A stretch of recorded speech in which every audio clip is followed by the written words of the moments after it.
გთხოვთ ჩამსვათ ქალაქ ბათუმის მერის სოციალურად დაუცველ ბენეფიციართა სტომატოლოგიური და ორთოპედიული მომსახურების პროგრამაში.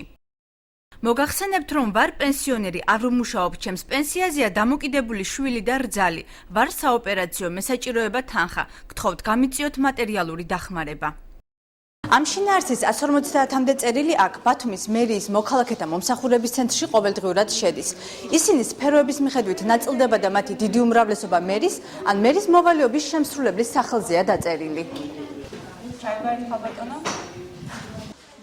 აქ რთულია იპოვო წერილი, რომელიც არაერთი პირის ან ერთი ოჯახის პრობლემას ეხება, არამედ საზოგადოებრივად სასარგებლო ინიციატივას შეიცავს. მიმდინარე წლის 1 იანვრიდან დღემდე 7000-მდე კორესპონდენციაა რეგისტრირებული, მათგან 40% სოციალურ და ინფრასტრუქტურულ პროექტებზე, 20% კი სხვა დანარჩენზე მოდის.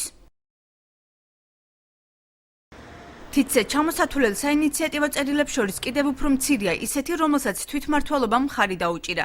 ერთ-ერთი ასეთია მოქალაქეების გააქტიურების მიზნით ინიცირებული კონკურსი საუკეთესო საბინაო ამხანაგობის გამოსავლენად, რომელიც წარმომადგენლობით ორგანოს საზოგადოებრივი დარბაზის წევრმა აღმაშენებლის უბნიდან შესთავაზა. საზოგადოებრივი დარბაზმა ჩვენმა იმუშავა ერთ ინიციატივაზე, რომელიც ეხებოდა ამხანაგობების შორის კონკურსის გამართვას. ეს ინიციატივა დააწერეთ, შემდეგ დამუშავდა მრჩეველთა საბჭოზე ეს ინიციატივა და აისახა ბიუჯეტის პროექტში, რომელიც დაამტკიცა თვითმმართველობამ. თავად მერის მოვალეობის შემსრულებელი ახალგაზრდულ ინიციატივას იხსენებს, რომელზეც ჯერ გადაწყვეტილება არ მიუღია, თუმცა მხარდაჭერას გეგმავს.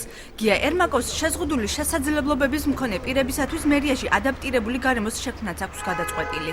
დავავალე შესაბამის სამსახურს შევიმუშაოთ პროექტი, რომელიც ხელმისაწვდომი გახდება სწორედ ესეთი ადამიანებისათვის, ვისაც გარკვეულწილად შეზღუდული აქვს თავის ფიზიკური საშუალებები. სტუდენტები ითხოვდნენ გამწვანებასთან დაკავშირებით ტერიტორიის გამოყოფას და მე დავავალე, რომ შესაბამისად შევისწავლოთ თვითონ პროექტის არსი, ანუ გრანტი ქონდათ მოპოვებული და რამდენად შესაძლებელი გახდება თქვა ტერიტორიის გამოყოფა. რა არის მოქალაქეების პასიურობის მიზეზი ინიციატივის გამოჩენის თვალსაზრისით?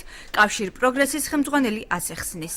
სამოქალაქო განათლება და საერთოდ სამოქალაქო აქტიურობა საქართველოში მაინც ჯერჯერობით განვითარების პროცესშია და სერიოზულად მოიკოჭრებს.